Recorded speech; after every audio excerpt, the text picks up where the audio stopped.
Good afternoon.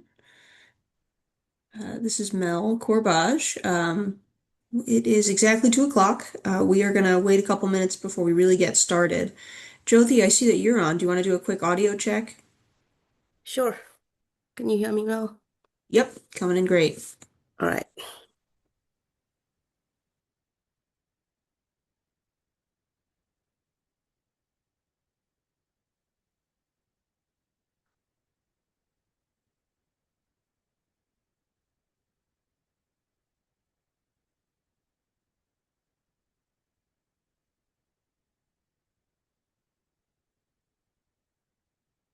Oops.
All right, we are about 3 minutes after the hour, so we're going to go ahead and get started.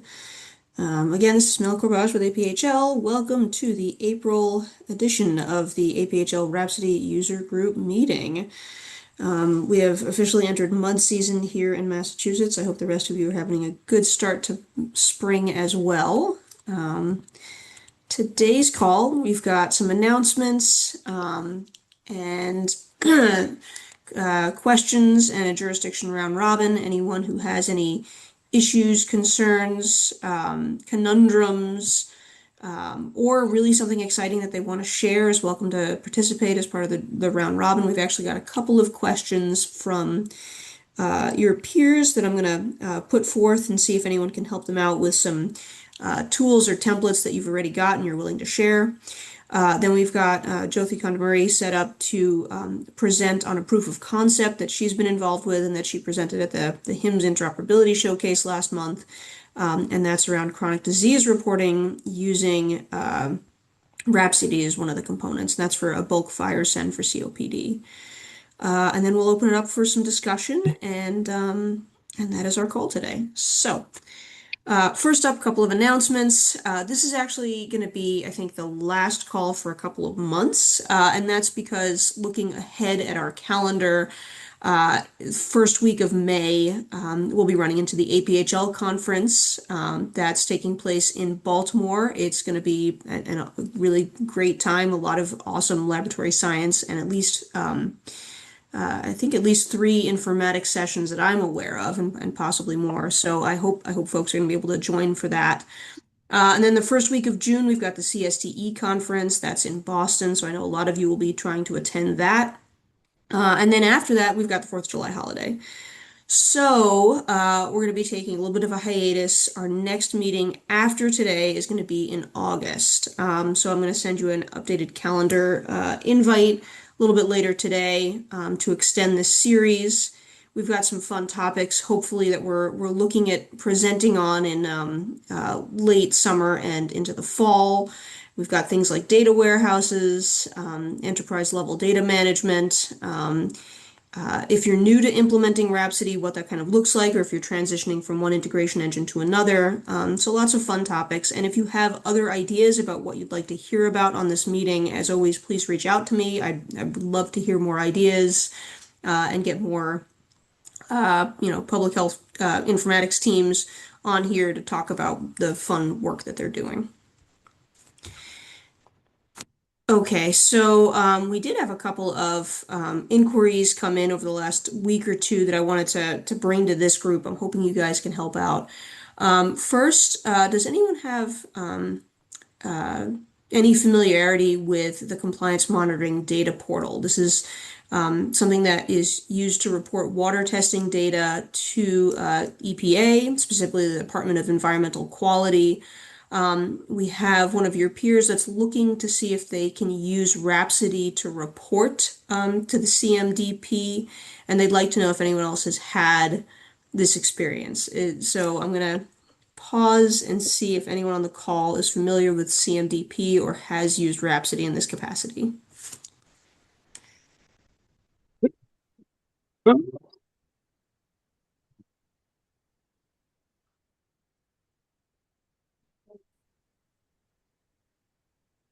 Is anybody using a manual process, do you know, to report to CMDP?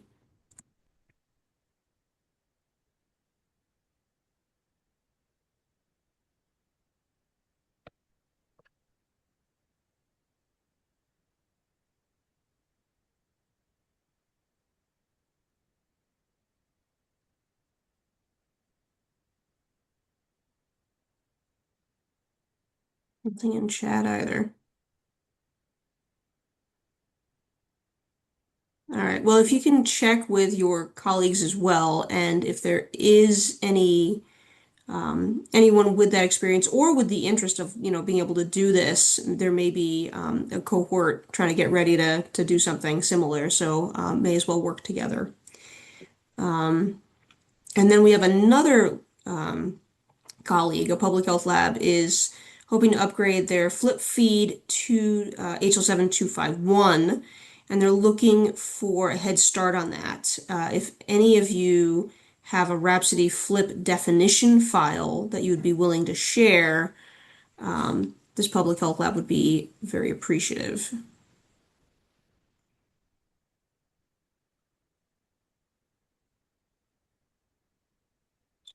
And you can drop a message in chat, or I can give you the if you let me know that you have it, I can give you the contact information for that lab.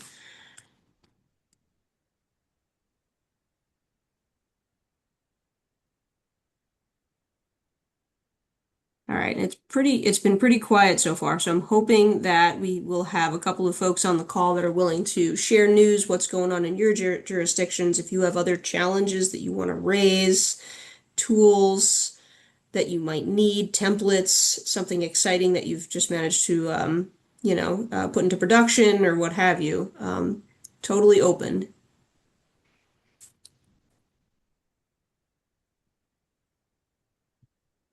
I know you guys are working on stuff.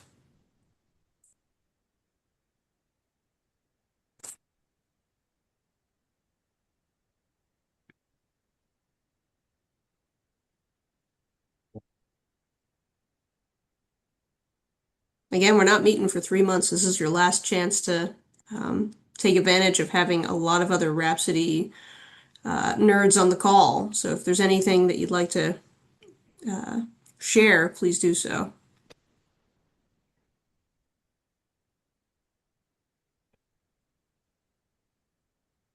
It's so quiet. I have, sorry guys.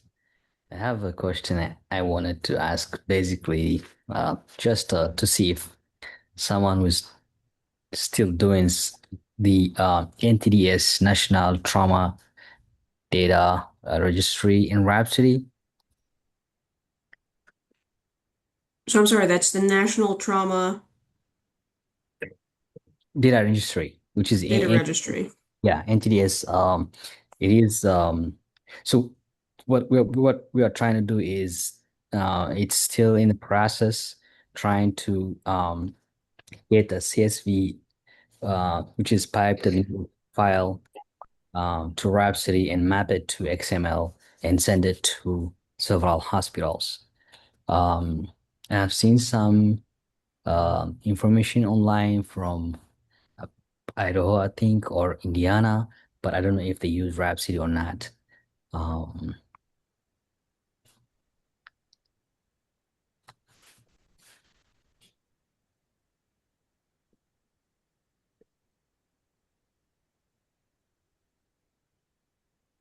Does this sound familiar to others on the call? Are others using, are others reporting, or I suppose using a similar process to um, map a CSV to an XML for National Trauma Data Registry? Or do you have any familiarity with the National Trauma Data Registry? yeah, basically that's the question I want to ask. Yeah. Thank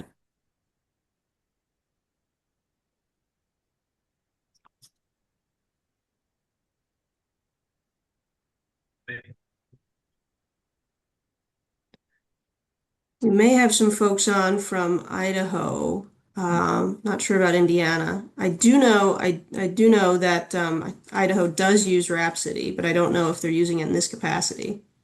you. Okay.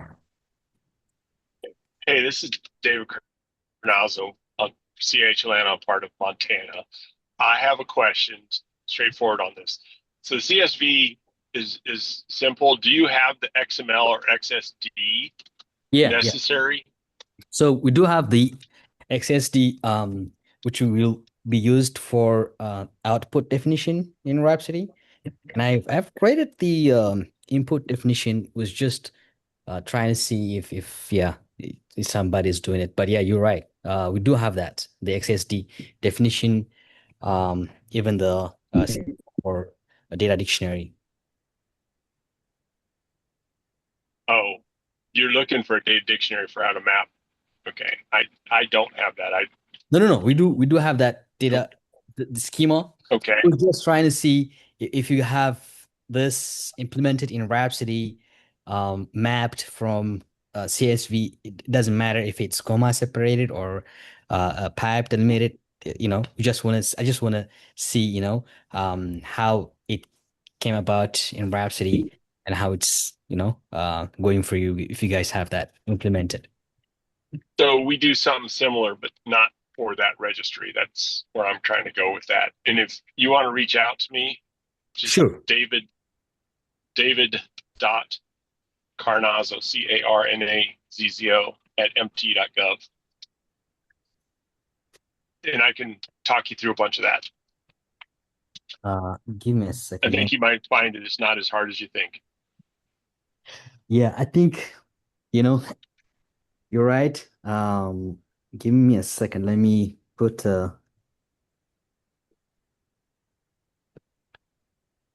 voice there.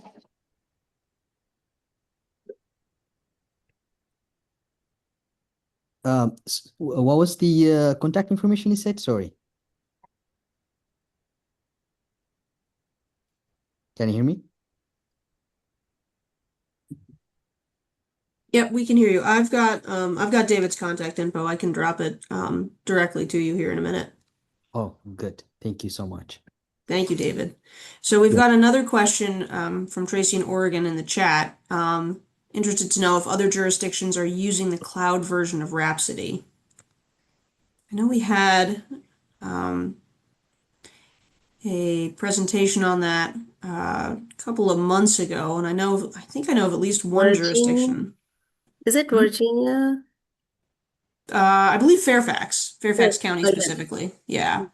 Has anyone else dipped their toe in that?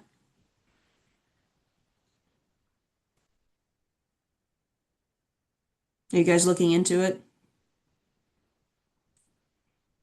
Did. We did last year. We looked into it and kind of put the idea on pause for a little while. But I know it's going to come up again. And I know that there's a lot of interest.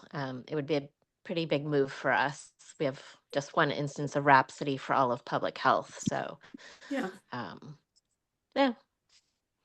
Well, So, Tracy, I can the Fairfax County team has done that. I know, and I could probably uh, provide an introduction if you'd like to talk to Noelle Claren about that. Okay, thank you. All right. Any other questions, inquiries, requests?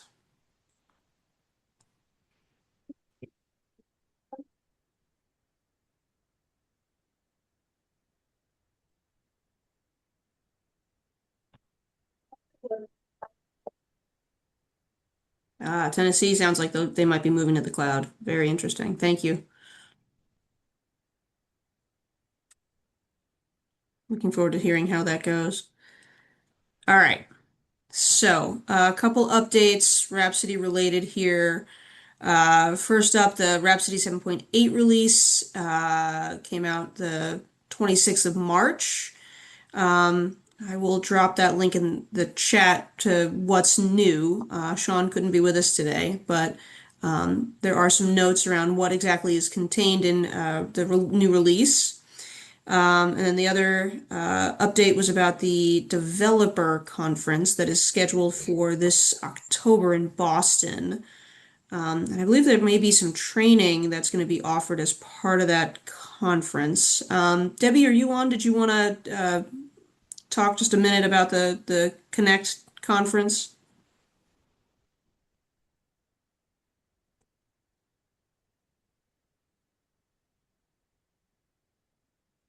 I guess not. Okay. But that is definitely something that I wish I could get to. All right. And Ashley, I'm going to hold on your question about chronic disease surveillance. I think let's do if it's okay with you, let's go into the presentation. I can respond to some of that in chat, and we can also talk about that as part of the Q&A if that's okay with you. All right. Of course. Yes, thank you. Today's spotlight, we've got Jyothi talking again about proof of concept that she was involved in with regard to chronic disease reporting. And she is a long-term member of our APHL technical assistance team and also data integration SME with J. Michael Consulting. So, Jyothi, if you're on, I'm going to go ahead and go to your first slide. Thanks, Mel. Good afternoon, everyone. Today we are going to share what JMC has demonstrated at HIMSS Interoperability Showcase in March, early March, and that is the topic is enhancing care for individuals living with chronic conditions from event to data to action. Next slide, please.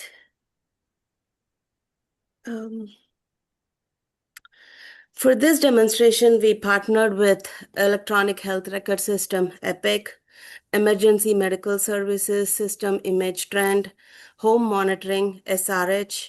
I'm sorry, I think we forgot to put that there. iMorgan Imaging System, and VJMC participated representing a public health system to provide care for an individual living with chronic conditions. We show how interoperability standards such as HL7V2 messaging and FHIR permit seamless and secure sharing of data in support of acute events and chronic disease management. The next slide, please.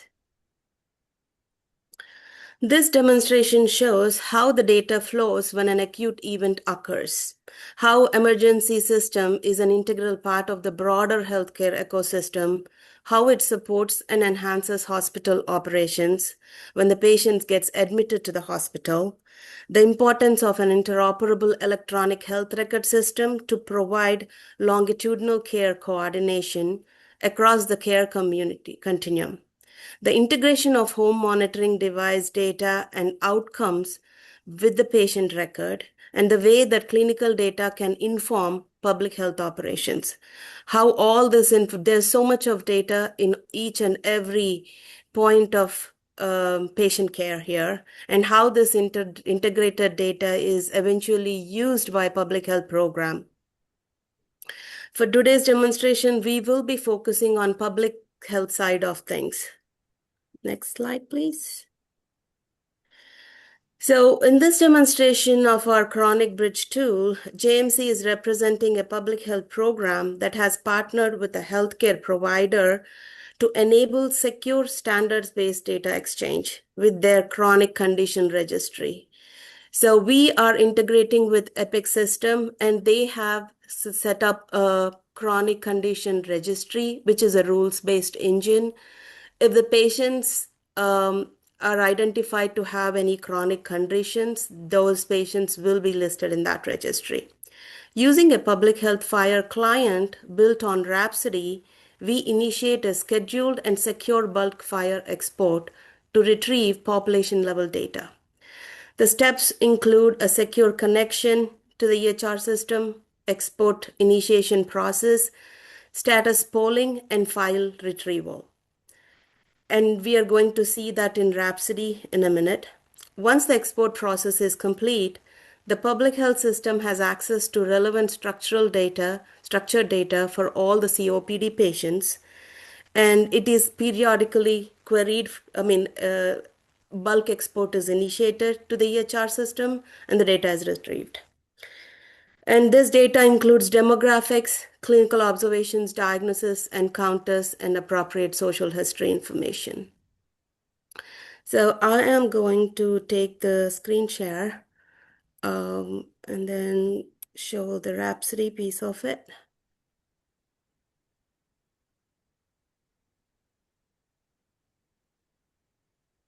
Are you able to see my screen, the Rhapsody system? Yes. Okay.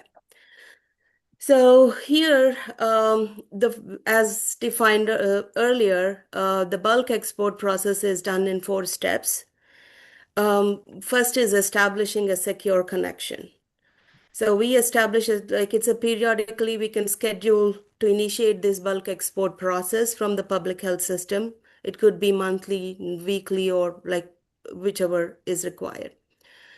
And once the initiation, the bulk export initiation happens, first we establish a secure connection for which we need a token request. Basically, we gather all the information. We are provided by Epic the client ID and the URL where this needs to happen, and we exchange some secure certificates and stuff. We basically try to create a OAuth secure connection. So per Epic's requirements, we created all that and make a request for the token. And this is in the encoded URL format. We make that request and we get a response back. And using that token, we make a bulk export process. We initiate this process using that token. And once as you can see here, we have bulk export URL and like all the header parameters we send. I'm going to show what the URL looks like. Basically, they provide, the Epic system provided as a group ID for the registry. So based on that group ID, we create this export process and we initiate the request. The next step is, after the bulk export process is we get a response back saying that either the bulk export process is complete, which is a 200 response, or it is still in process, which is a 202 response. So there is a series of steps that are involved, like we don't immediately get the bulk export process depending on the number of amount of data that is available. May take 2 or 3 turns of checking the status and finding out if the bulk export process is complete or not. So this basically does that. We wait for the demonstration for testing purposes. We only use 10 minutes, but usually it will be exponential way of trying to wait and call, make subsequent requests. Finally, once the job is complete, we get a response back with all the URLs for the files, the JSON files that are available at the EHR system, which could be on the same server or a different server, and they provide the URLs for us, and we extract those URLs and try to go to that server, like initiate a request to capture, like, export those files and bring them back. And in the Rhapsody, the process ends in dropping the files as received, the NDJSON files with the set file names into the S3 bucket. This process of file bulk process ends in processing the data into S3, and we will show how this data is kind of used and enriched and try to present in a dashboard that we're going to demonstrate the next as a next step. So I am going to show in Rhapsody, as we have seen, this is establishing a secure connection. So we initiate the process, we make the request. Here is the information that we pass along, and we get a response back with the access token. Once we have the access token, we initiate bulk export process. So when we see this, if we see bulk export URL, we do this $export with the group ID provided. And we have a response. Yeah, it's a 200 OK response. So when we have 200 OK,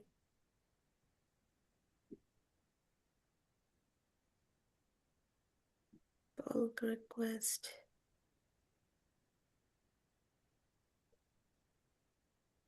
Sorry, that is the first initial request, 200 OK. So when we make a request the first time, initial bulk export process, we got a 202 response code, which means that we have to wait and again initiate check for the status. So we do that. Poll for job status. And when we do the poll for job status, for the first time, we get again a 202 accepted, which means that the job is not complete. So we wait another step. This all happens automatically, and until we get a complete response, job complete response, which is 200. So this is 200 OK, which means that we have a response back from Epic providing the URLs for various resources like condition, encounter, patient, observation. So with these URLs, we make the next call of retrieving those files. So bulk retrieval. When we initiate using these URLs, we have 4 different NDJSON files. As you can see, this is how we receive all the files, all the conditions for the patients listed. And we see here encounter information,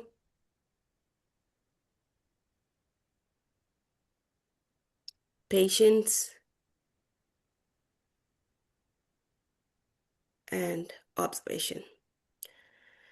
So this is the bulk export process, and this information is useful for the public health program, specifically for the COPD chronic condition, to which this public health program has subscribed to for the registry. So we can go back to the slideshow. I think the next step is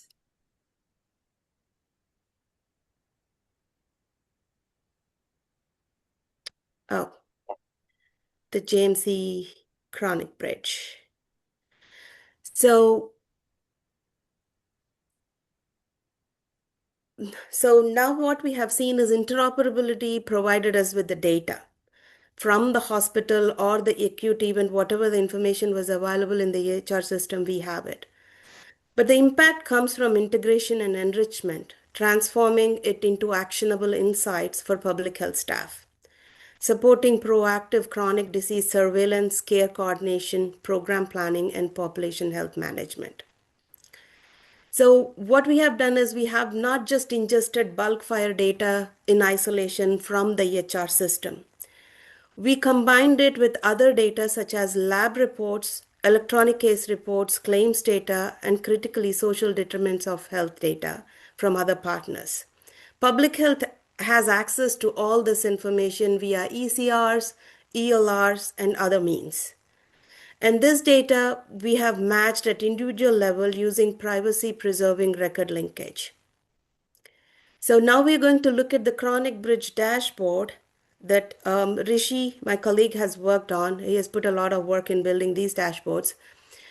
And for this purposes, we have used Cynthia to create a fire data for about 1,000 patients.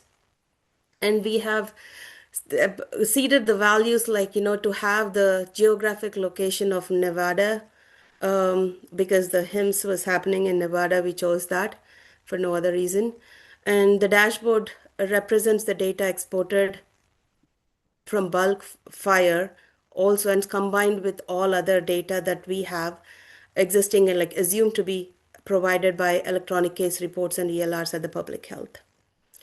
I'm going to go back and share the dashboard.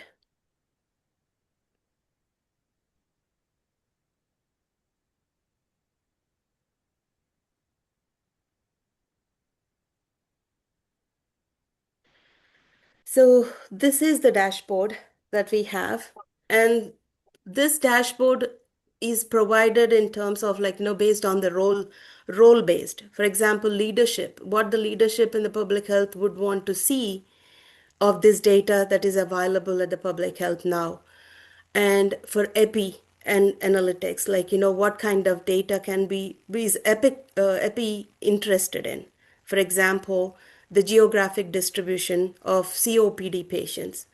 Of 1,000 population data we have, and then there are 3 chronic disease patients that we have received from EHR, so a total of 103 that you can see here, active cohort, and what their distribution is geographically within the state of Nevada, and how is the cumulative cohort growth over a period, and how the information is stratified by gender based, race, ethnicity based, and and also the comorbidity, like how what is the prevalence of hypertension, obesity, and the tobacco use.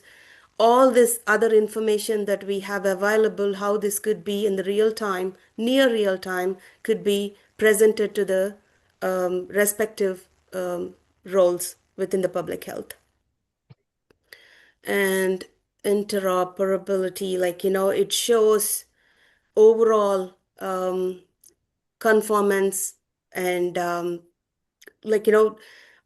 all this information, like as we have mentioned, that preserved record linkage using health verity, and this is all with 1,000 patient data. That is a test data that has been created for this demonstration purposes, but there's a lot of information. And the thing is, we could use, I think I'm going to go back to the slides now. Do you have any questions on this one?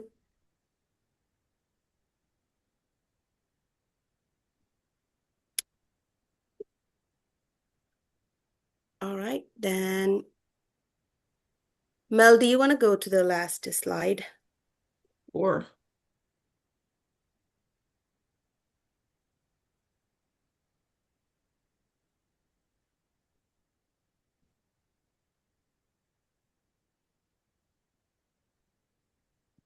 yeah, oops.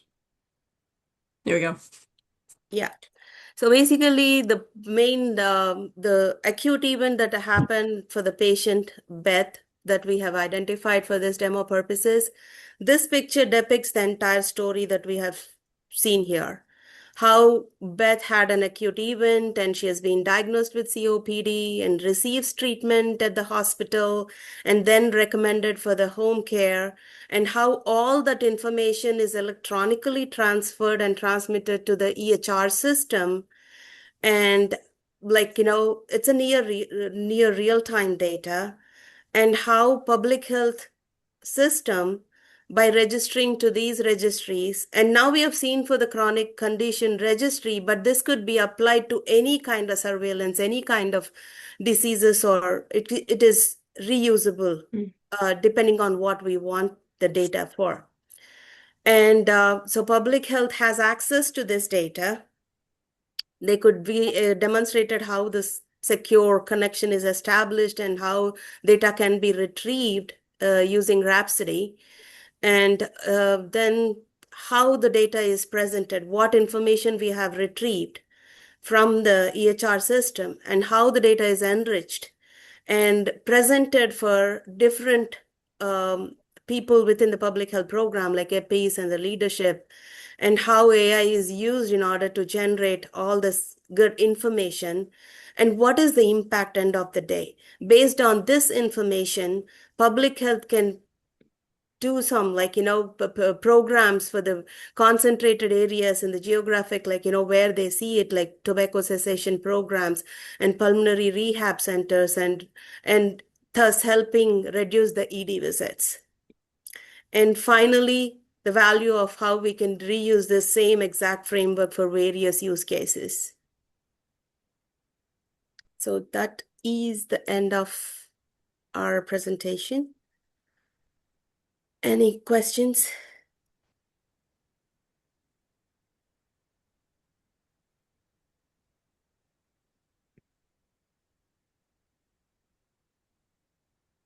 So Jyoti, I've got a question. I know Mhm. that CSTE has been working to kind of figure out chronic disease definitions. Um, and I know that those are kind of like a little bit of a moving target, like what exactly would the triggers be? So I guess could you talk a little bit about how uh, you We know have identified the trigger criteria. that, and then like as if you assume that it's going to continue to evolve, like how easily it can be um, updated and amended and stuff in this workflow. Yeah, that's a very good question. What we have done for this demo purposes is we have identified, like, we actually spoke to our EPI people at JMC, and they have provided some good information, like, and what during this process we have learned that there is such none to very limited data available on chronic conditions. And even when the data is available, that is not real time, sorry, but it is like months or years old data. It is collected using surveys and stuff. So this data is so important, like, in having this data in real time is very useful.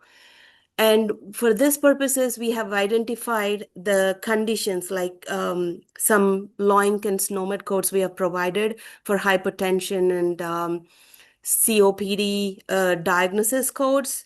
Those are the and comorbidity values, like, another diagnosis code, smoking habits. Those are the criteria, the information that is available with the EHR systems, and based on these, they were able to identify for this purposes. But they, like, there is more to be done and researched on how these rules can be established, and it is not difficult to add those rules. But what we found, it is identifying the rules, like, what is Mhm, mhm. important for each of those conditions. So it's as the matter of, like, trying to find the correct diagnosis codes or the results, lab results, or some of them, like, positive results for some COPD tests, or, like, I don't remember exactly what tests we looked into, but we have identified some observations as well as diagnosis codes for this purpose. I hope this answered the question, or maybe. Yeah, thank you. We've got a couple of questions in chat. We've got one from Annie. It's a three-part question. You might just want to look at it. Mhm. Chat, let's see.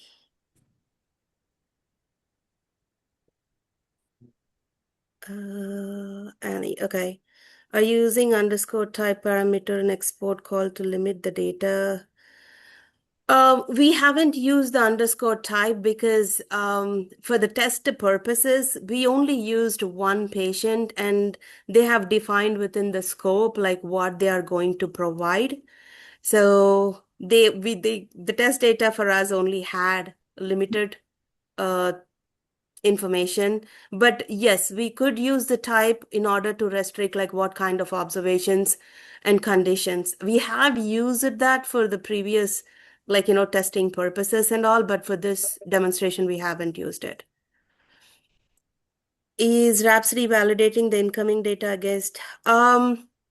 We haven't validated, but yes, we have used the US core profiles, and basically Epic has provided their specifications in the Epic Fire, and we went with that one.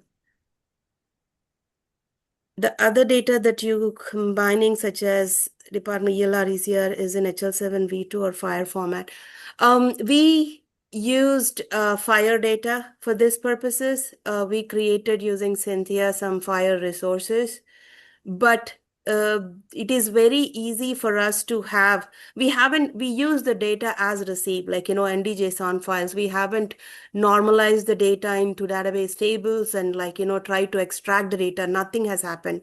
So it was all using AI with S3s. And for the demonstration purpose, it's only Fire data. We haven't used HL7V2. But for the entire demonstration, the exchange of data between the other systems was HL7V2.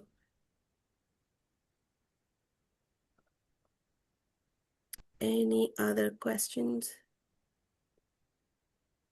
And Josie, there's another one from Deb in Michigan about whether or not data is stored in the Fire server.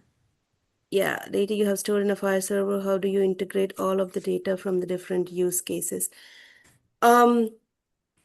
That is like, try to identify and have each pipeline for each source of data and combine the pipelines in the backend and using AI is the method that we would be using. But for this purposes, it was all Fire, so it was one pipeline that we had.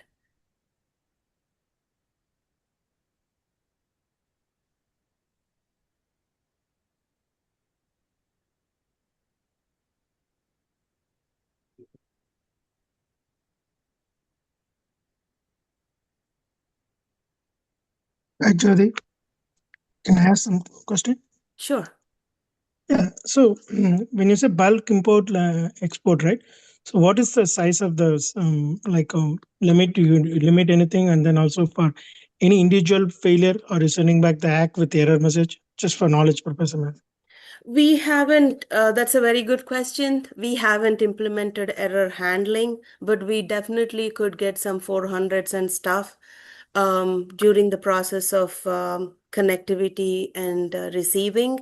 Then we haven't implemented here. This is all like, we only had a month to prep Okay, for okay, this one. okay.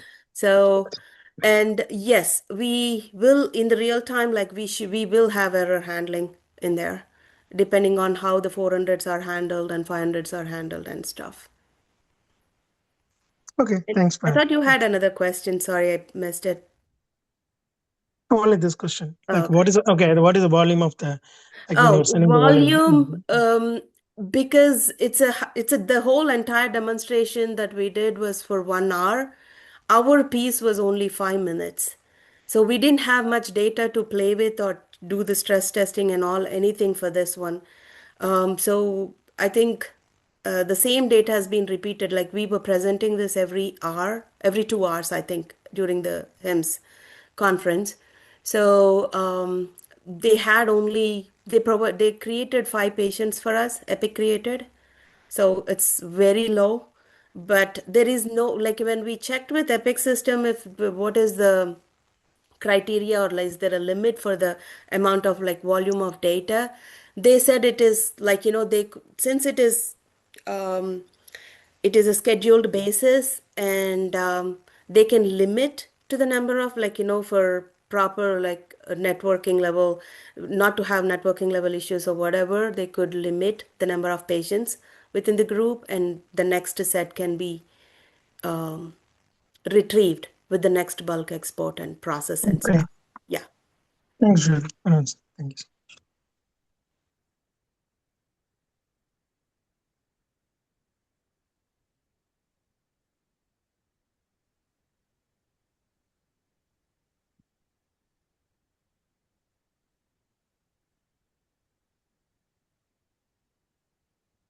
Any other questions? Don't think I see any in the chat. And to go back to Ashley's question about APHL slash Ames's involvement in this space, I want to confirm some of this stuff. So this is a little bit, me not being the expert on exactly all of the data that's flowing through the ECR Now app, but I do know that there is some data that supports RespNet, so respiratory diseases and cancer reporting. There's also been a pilot done specifically around high blood pressure, diabetes, and depression. And I can continue to look into exactly what's been going on. I also think there may be some work currently underway with the state of Washington to use the ECR Now app for chronic disease surveillance data. But I don't have the exact specifics, but I can get that back to you, Ashley. Thank you.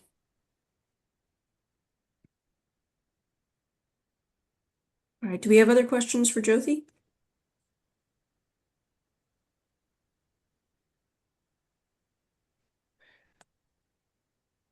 Does anyone want to, I guess, share your own thoughts about chronic disease surveillance, approaches to doing that? Or are you guys doing anything in Rhapsody? I know that that could be voluminous, or there could be some challenges. Is anyone actively exploring this, or do you have anything in production that you'd like to share?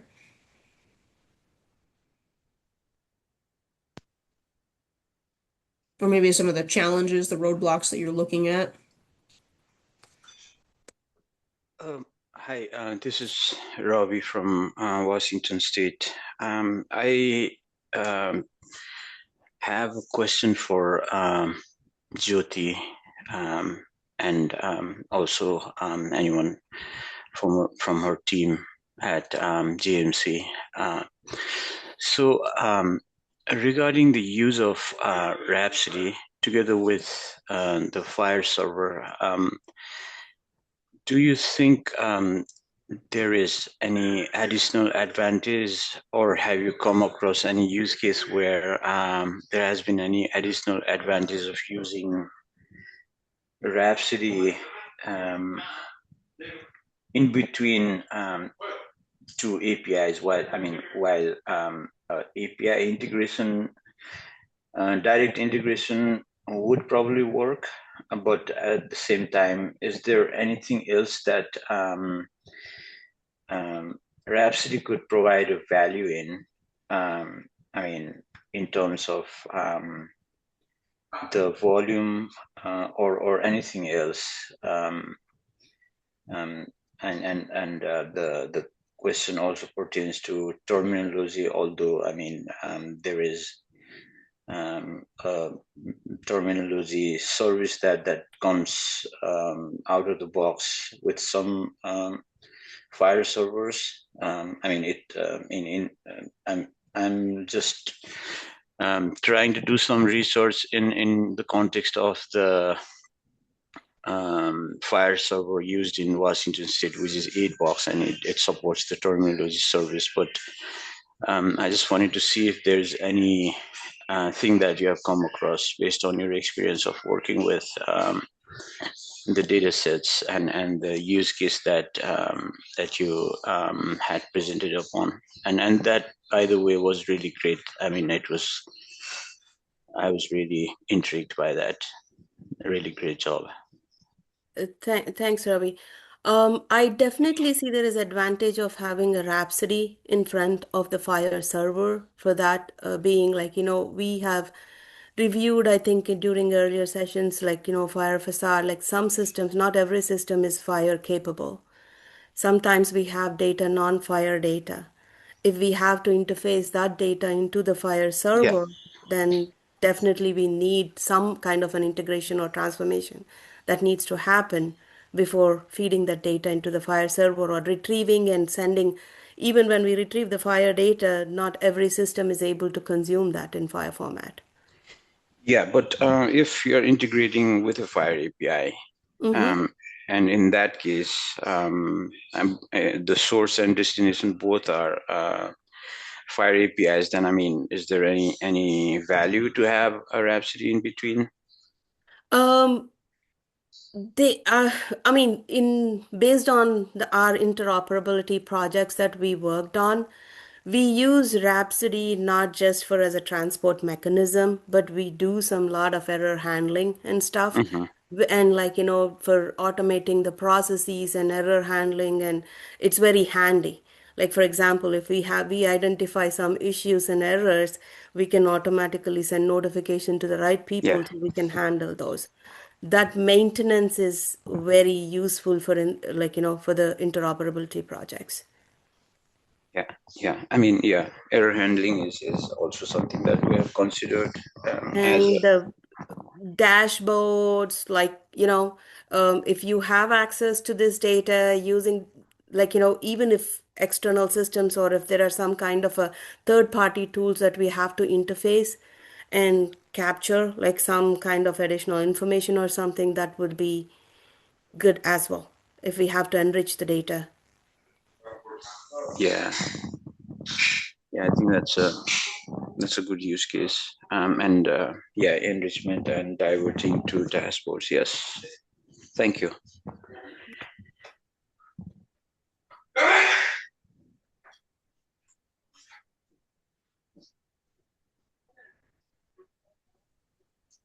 All right, any other thoughts, questions, discussion?